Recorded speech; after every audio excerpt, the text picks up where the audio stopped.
미군도 포기한 그 사막에서 한국군 8명은 끝내 물러서지 않았다. 통신 두절, 포위, 모래 폭풍 모든 것이 그들을 버린 순간 그들은 서로만을 믿고 마지막 방어선을 세웠다. 그리고 그날의 결말은 아무도 예상하지 못했다. 2005년 이라크 북부 미군이 이미 철수를 결정한 죽음의 회색지대에 한국군 수색대 8명이 남겨졌다.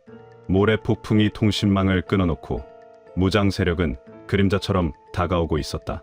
중사님, 무전 끊겼습니다. 모래 폭풍 방향 바뀝니다. 시야 제로입니다. 적 차량 접근. 400, 300 너무 빠릅니다. 지휘 통제실에서는 미군이 지원 불가를 통보했고 한국군은 단 하나의 결정을 내린다. 우리는 이들을 두고 나오지 않는다. 그리고 그 선택이 모든 전투의 흐름을 바꿔놓기 시작하는데, 영상 시청 전 구독과 좋아요 눌러주세요. 영상을 제작하는데 큰 힘이 됩니다. 해가 지기 직전 붉은 먼지가 사막 위로 피어오르며 한국군 수색대의 무전망이 갑자기 끊어졌다. 아프가니스탄 남동부 파르완 지역의 섹터 12구역, 미군조차 포기한 위험지대였다. 지휘 통제실 안에서 작전 참모 이중령의 얼굴이 하얗게 변했다. 모니터, 화면, 속 빨간 점들이 하나둘 사라져갔다.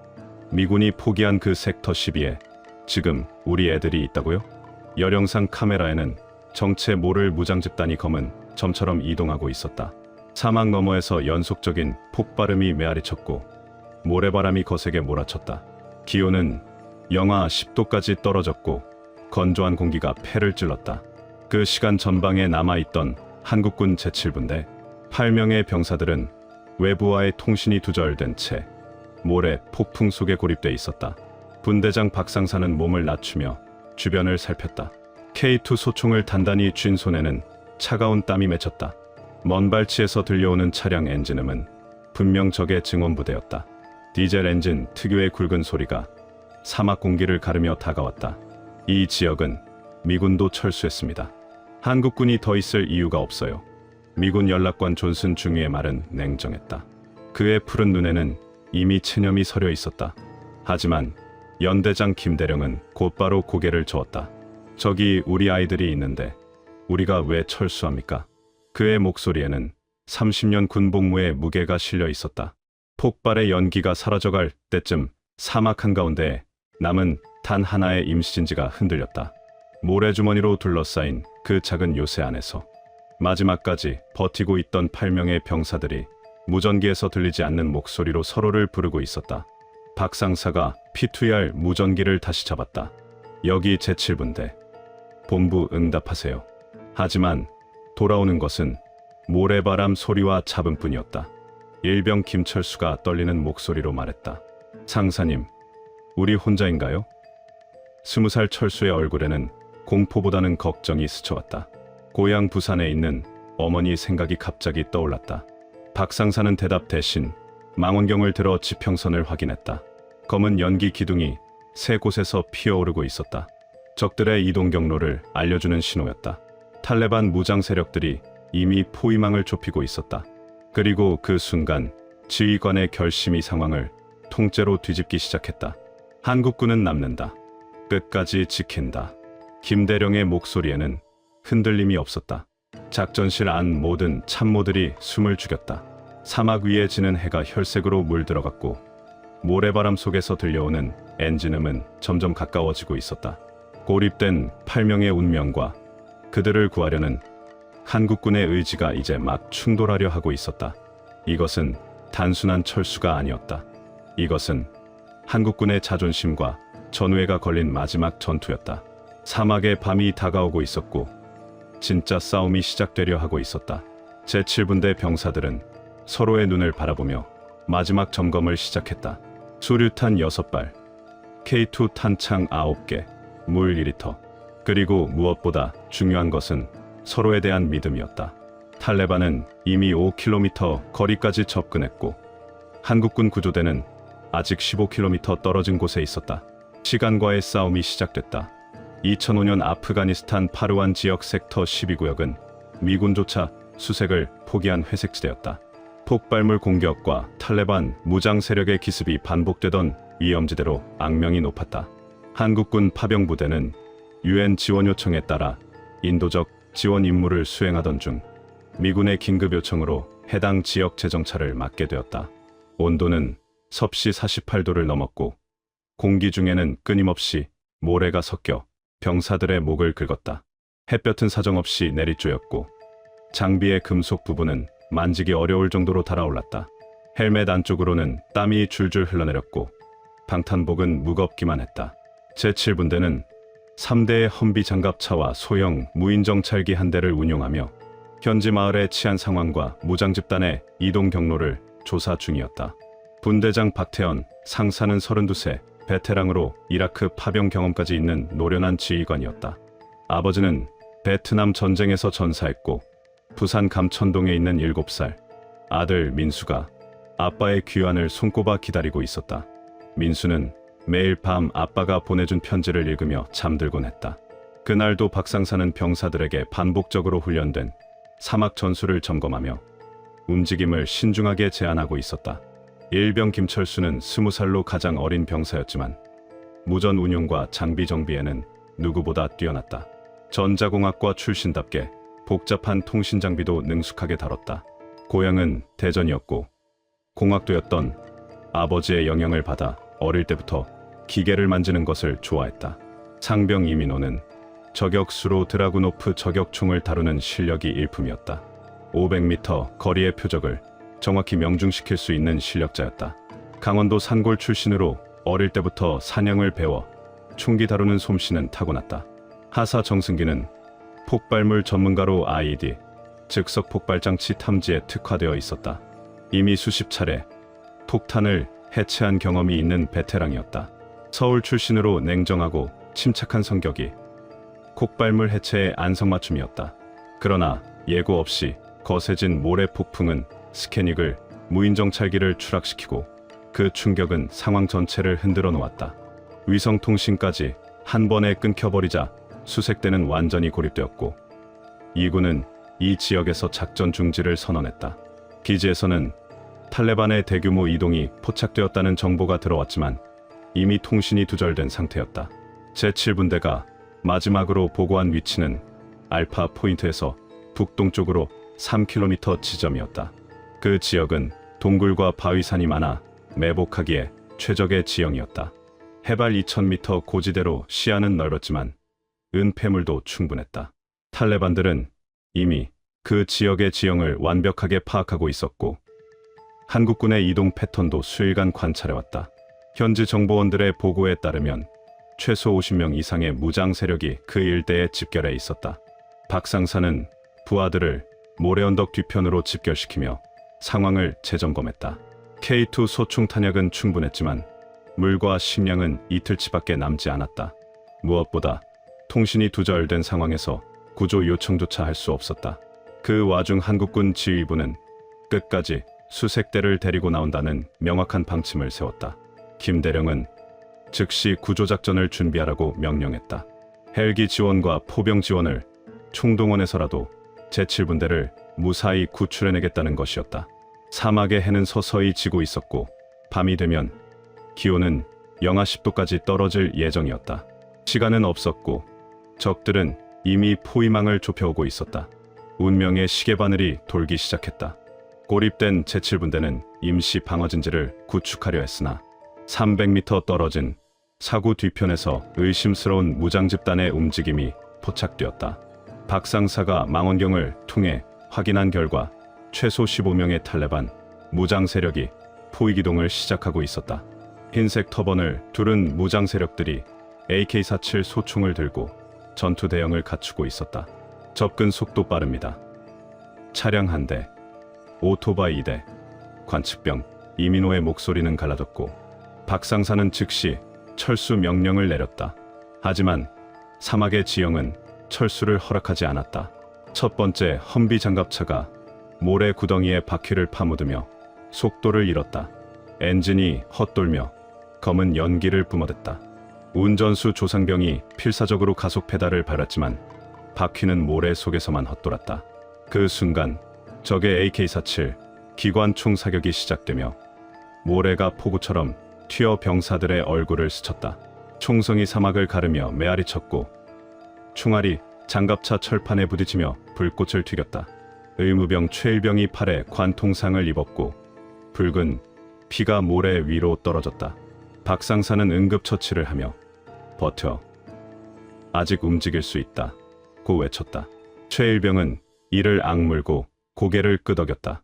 고작 20살인 그의 얼굴에는 공포보다는 동료들에 대한 걱정이 스쳐갔다. 탄피는 뜨겁게 손등에 튀었고 병사들은 차체 뒤에 엎드린 채 반격 사격을 이어갔다. K2 소총의 연사음이 사막을 울렸다. 정승기 하사가 수류탄을 던져 적의 진격을 저지했고 폭발음과 함께 모래와 파편이 하늘로 솟았다. 탈레반 무장 세력 둘이 폭발에 휩싸여 쓰러졌지만 나머지는 계속 전진해왔다. 김철수 일병이 무전기를 붙잡고 필사적으로 구조 요청을 시도했다. 여기 제7분대. 긴급 상황. 응답하세요. 하지만 돌아오는 것은 잡음과 모래바람 소리뿐이었다. 미군은 이 상황을 듣고도 해당 지역은 지원 불가능하다며 거절을 통보했다. 지휘 통제실 내부에는 짧은 침묵이 흘렀다. 김대령의 주먹이 단단히 쥐어졌다. 우리가 직접 들어간다. 한국군 대대장의 목소리가 낮게 떨어졌다. 그때 이미 박상사의 분대는 포위망에 갇혀 있었고 병사들의 탄약은 절반 이하로 줄어들고 있었다. 탈레반들은 점점 포위망을 좁혀왔고 이제 거리는 200m까지 줄어들었다. 박상사는 부하들을 둘러보며 마지막 점검을 했다. 수류탄 4개, K2 탄창 6개, 그리고 무엇보다 중요한 것은 살아서 돌아가겠다는 의지였다. 이민호 상병이 드라구노프 저격총으로 적 지휘관으로 보이는 임무를 조준했다. 방아쇠를 당기는 순간 300m 거리의 표적이 써졌다. 하지만 적들의 공격은 멈추지 않았다. 전투는 20분 만에 살아남기 위한 싸움으로 완전히 양상이 바뀌었다. 적들의 포위망은 계속 좁혀지고 있었고 탄약은 부족했다. 하지만 제7분대 병사들은 포기하지 않았다. 서로의 눈을 바라보며 무언의 약속을 했다. 함께 살아서 돌아가자는 약속을. 사막의 해는 점점 기울어가고 있었고 밤이 되면 상황은 더욱 절망적이 될 것이었다. 그래도 그들은 버텼다. 고향에서 기다리는 가족들을 위해서라도 절대 포기할 수 없었다. 박상사가 마지막 수류탄을 준비하며 부하들에게 말했다. 우리는 한국군이다. 끝까지 싸운다. 그의 목소리에는 흔들림이 없었다. 탈레반들의 함성이 가까워지고 있었지만 제7분대는 굴복하지 않았다. 지원 요청을 보내려던 순간 적의 전파교란 장비가 작동하면서 한국군의 무전 주파수가 완전히 먹통이 되었다. 사막 전역에 퍼지는 하얀 잡음은 병사들의 귀를 때리며 인지력을 흐리게 했다. 박상사는 이 교란이 단순 기습이 아니라 사전에 준비된 정교한 공격임을 직감했다. 탈레반들이 이렇게 고급 전자전 장비를 보유하고 있다는 것은 예상치 못한 일이었다. 러시아제 RSP 전파교란기의 특징적인 주파수 패턴이었다. 포위망 북측에서 추가 차량 3대가 접근했고 적은 장갑차 타이어를 노린 집중 사격을 시도했다. AK-47 소총과 PKM 기관총이 동시에 화력을 집중했다. 금속이 찢어지는 소리와 함께 총알이 장갑판을 관통했다. 그 충격으로 두 번째 험비 장갑차는 완전히 움직임을 잃었다. 앞바퀴가 터지면서 차체가 기울어졌고 엔진에서 하얀 연기가 피어올랐다. 냉각수가 새어나오며 뜨거운 증기가 사막 공기와 섞였다. 의무병 최일병은 부상병 조상병의 호흡이 점점 얕아지는 것을 보며 손을 떨었다. 조상병의 얼굴은 창백해졌고 맥박도 약해지고 있었다. 출혈이 계속되고 있어서 수혈이 필요한 상황이었다. 상사님, 이 상태면. 최일병의 목소리는 떨렸다. 20살 청년의 얼굴에는 절망이 스쳐갔다. 박상사는 잠깐 흔들렸지만 병사들의 시선이 자기에게 고정되었을 때 다시 정신을 붙잡았다. 지휘관이 흔들리면 부하들의 사기가 완전히 무너진다는 것을 알고 있었다. 여기서 밀리면 다 끝난다. 원형 방어로 전환. 박상사의 명령에 따라 병사들은 재빨리 대형을 바꿨다.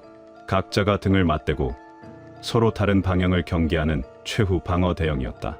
사막 바람은 갑자기 방향을 바꿔 시야를 흐렸고 병사들은 서로의 위치조차 정확히 확인하기 어려웠다. 모래가 눈과 입으로 들어와 숨쉬기도 힘들어졌다. 김철수 일병이 무전기를 계속 조작해봤지만 전파교란이 너무 강력했다.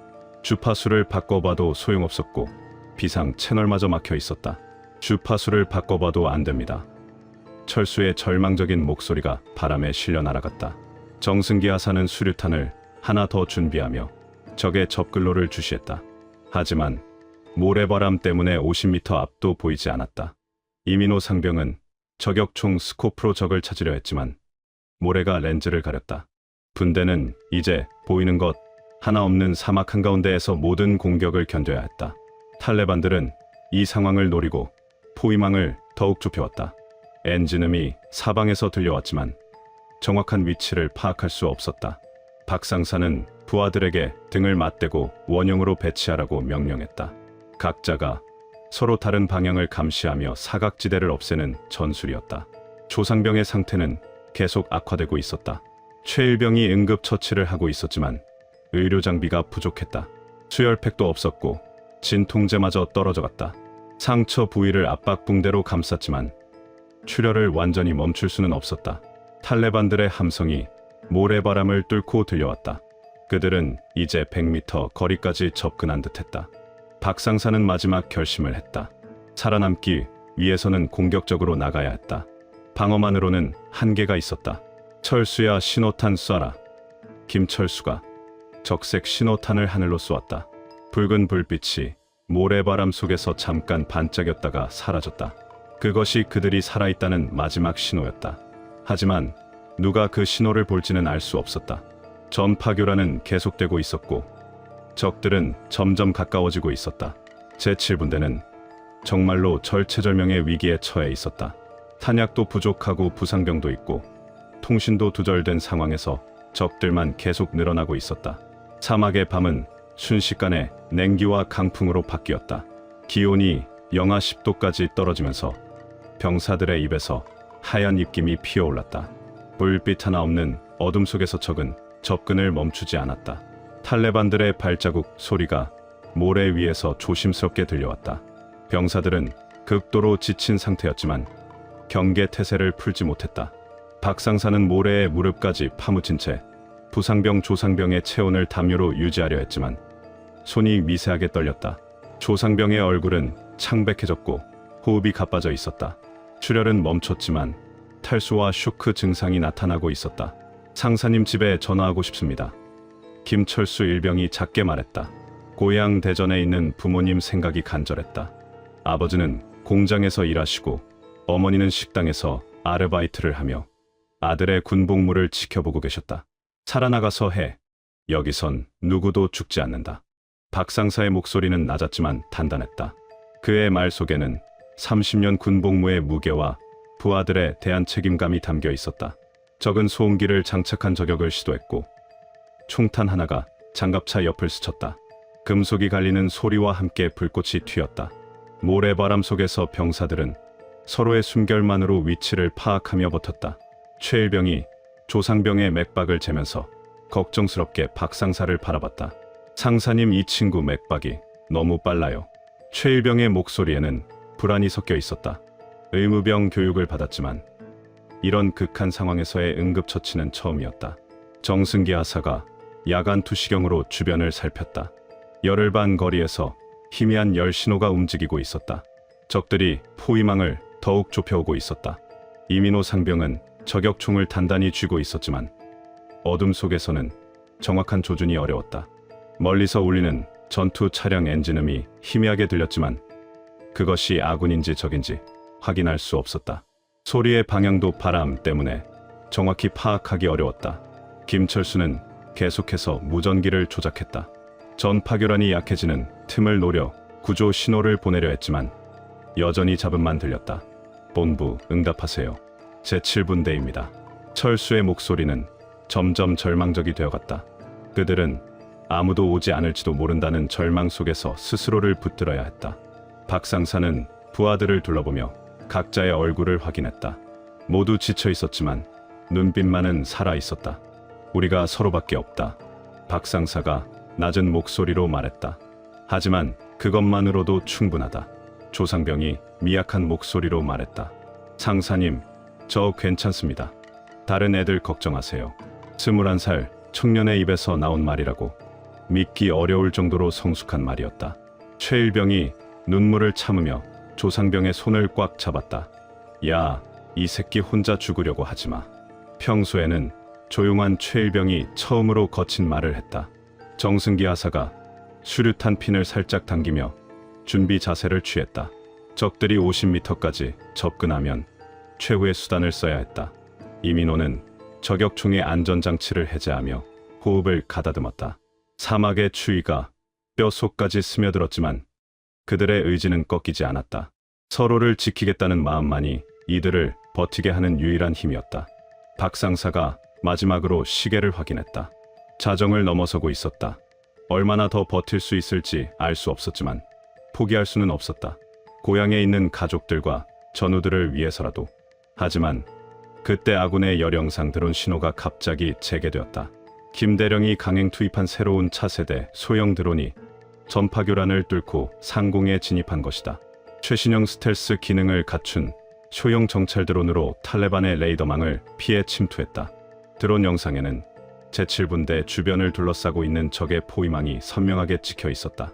열영상 카메라가 보여주는 화면에는 30여 명의 탈레반 무장 세력이 반원형으로 포위망을 좁혀오고 있었다. 김대령은 즉시 기동대대를 투입해 북측 포위망을 깨는 계획을 수립했다. 제2대대 즉시 출동하라. 제7분대 구출작전 개시. 김대령의 명령이 떨어지자 지지 전체가 움직이기 시작했다. 사막 너머로 K1 전차 2대와 소형 장갑차 5대가 접근했고 드론은 실시간으로 적의 이동 경로를 전송했다. 포병 지원까지 준비되어 있었다. 155mm 곡사포가 탈레반 집결지를 향해 포문을 열었다. 포탄이 사막을 가르며 날아가 적진에서 연속으로 폭발했다. 포위망 북측이 무너지자 적의 사격은 급격히 약해졌고 병사들은 일제히 반격을 시작했다. 박상사는 마지막 남은 탄창을 갈아 끼고 충구를 올렸다. K2 소총의 안전장치를 해제하며 부하들에게 신호를 보냈다. 지금이다. 앞으로. 지원 화력이 도착하자 적은 재정비할 틈도 없이 흩어졌다.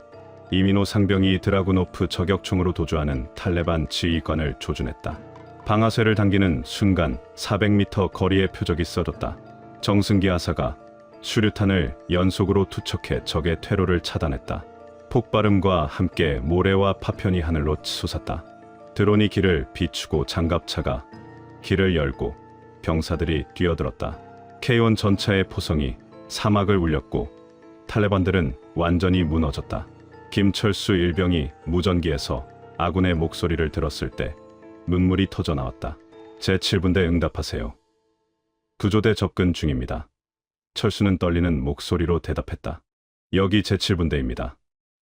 부상병 1명 있습니다. 그 순간 박상사는 처음으로 살아서 돌아간다는 확신을 가졌다. 부상병 조상병을 부축하며 구조 헬기 착륙점으로 이동했다. 최일병이 조상병의 상태를 재확인했다.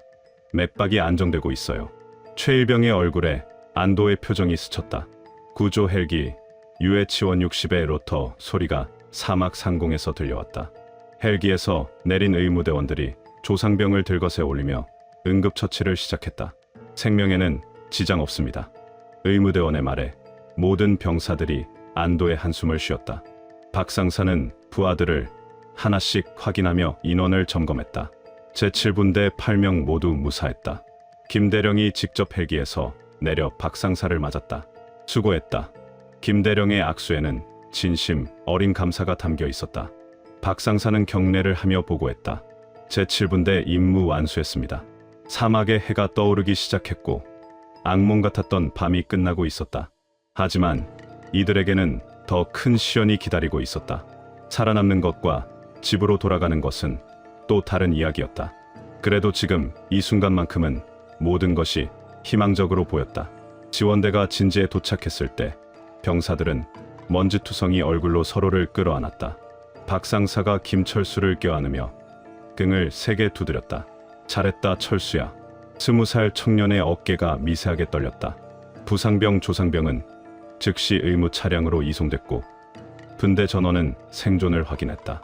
의무대원들이 조상병을 응급처치하며 안정적인 상태임을 확인해 주었다. 다행히 주요 장기는 손상되지 않았습니다. 의무대원의 말에 모든 병사들이 안도했다. 미군 연락관 존슨 중위는 한국군의 지속 작전에 놀란 표정으로 김대령에게 다가왔다. 당신들 이 정도까지 할 줄은 몰랐소. 우리는 이미 그 지역을 포기했는데. 존슨의 파란 눈에는 진심 어린 감탄이 서려 있었다. 김대령은 짧게 웃으며 말했다. 우리는 동료를 남겨두지 않습니다. 그의 목소리에는 한국군의 자부심이 담겨 있었다.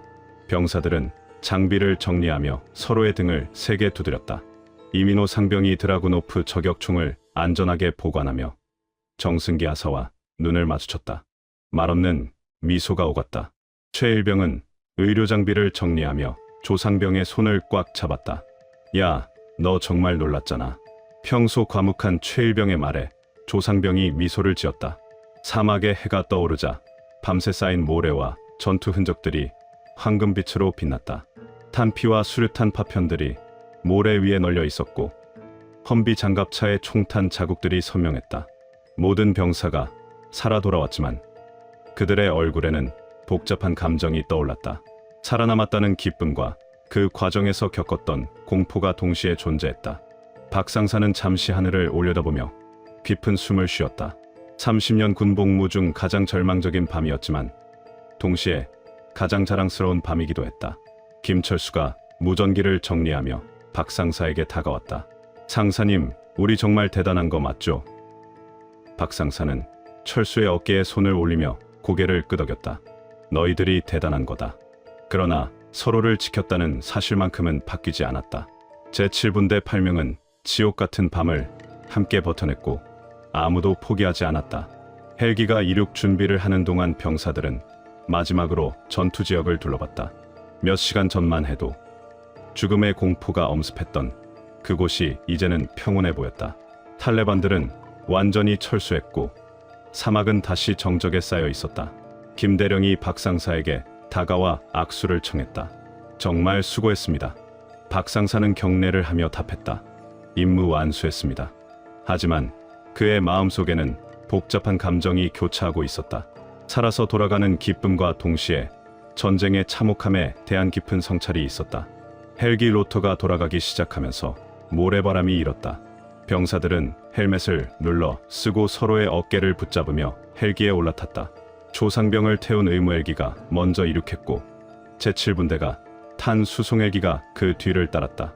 사막이 점점 작아지면서 어젯밤의 악몽이 꿈처럼 느껴졌다. 하지만 서로를 바라보는 병사들의 눈빛은 달라져 있었다.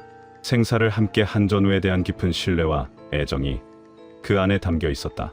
박상사는 창밖을 바라보며 생각했다. 전쟁은 끝났지만 이들의 이야기는 계속될 것이다. 한국으로 돌아온 박상사는 조용히 7살 아들 민수의 손을 잡았다. 부산 감천동 집 앞마당에서 아들이 뛰어나와 아빠를 안았을 때 그의 눈가가 촉촉해졌다. 사막에서 들리던 폭발음과 병사들의 떨리는 호흡이 아직도 귓가에서 사라지지 않았다. 밤마다 꿈속에서 김철수의 상사님, 우리 혼자인가요? 라는 목소리가 들렸고 조상병의 창백한 얼굴이 떠올랐다. 하지만 그 모든 순간이 결국 누군가를 지키기 위한 선택이었다는 걸 그는 잘 알고 있었다. 부대 기록관 김중희는 이 작전은 공식적인 성공 기록보다 서로를 포기하지 않았던 이야기로 남아야 한다고 적었다. 작전명 독수리 구출은 단순한 군사작전이 아니라 인간의 의지에 관한 기록이었다. 박상사는 전역 후에도 가끔 사막을 떠올리며 말하곤 했다. 우리가 왜 그날 그 모래바람 속에 남았는가? 그건 명령이 아니라 서로 때문이었다. 제7분대 병사들은 지금도 매년 그날을 기억하며 만난다. 김철수는 전자회사에서 일하며 가끔 무전기 소리를 들으면 가슴이 뛴다고 했다. 이민호는 고향 강원도에서 사냥용품점을 운영하며 총기를 보면 그날의 드라구노프 저격총이 떠오른다고 했다. 조상병은 완전히 회복되어 서울에서 택시기사로 일하며 승객들에게 종종 그날 이야기를 들려준다. 최일병은 간호사가 되어 응급실에서 일하며 생명을 구하는 일에 보람을 느낀다고 했다.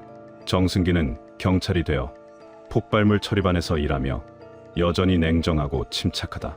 전우에는 전장을 떠나도 사라지지 않았다. 20살 청춘들이 사막에서 나눈 우정은 시간이 지나도 변하지 않았다. 그날 미군조차 포기한 땅을 지켜낸 이유는 첨단, 무기도 완벽한 전술도 아니라 마음이었다. 서로를 지키겠다는 단순하지만 강력한 마음이었다. 그리고 그 마음이 있었기에 모두 살아 돌아올 수 있었다. 김대령은 진급해서 지금은 장군이 되었지만 여전히 그날을 가장 자랑스러운 작전으로 기억한다. 한 명도 포기하지 않는다는 원칙을 지킨 날이었기 때문이다. 박상사는 지금 예비군 교관으로 일하며 젊은 병사들에게 그날의 교훈을 전하고 있다.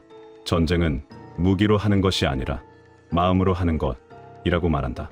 민수는 이제 중학생이 되어 아빠의 이야기를 더 잘 이해하게 되었다.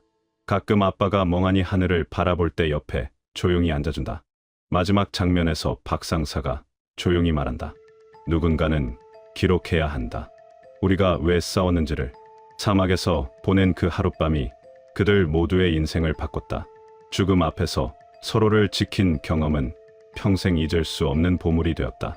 전쟁의 참혹함 속에서도 인간의 선함이 빛날 수 있다는 것을 그들은 증명했다. 그리고 그 증명이 바로 우리가 기억해야 할 진짜 승리의 의미였다. 오늘 영상이 좋으셨다면 구독, 좋아요, 알림 설정 부탁드립니다. 감사합니다.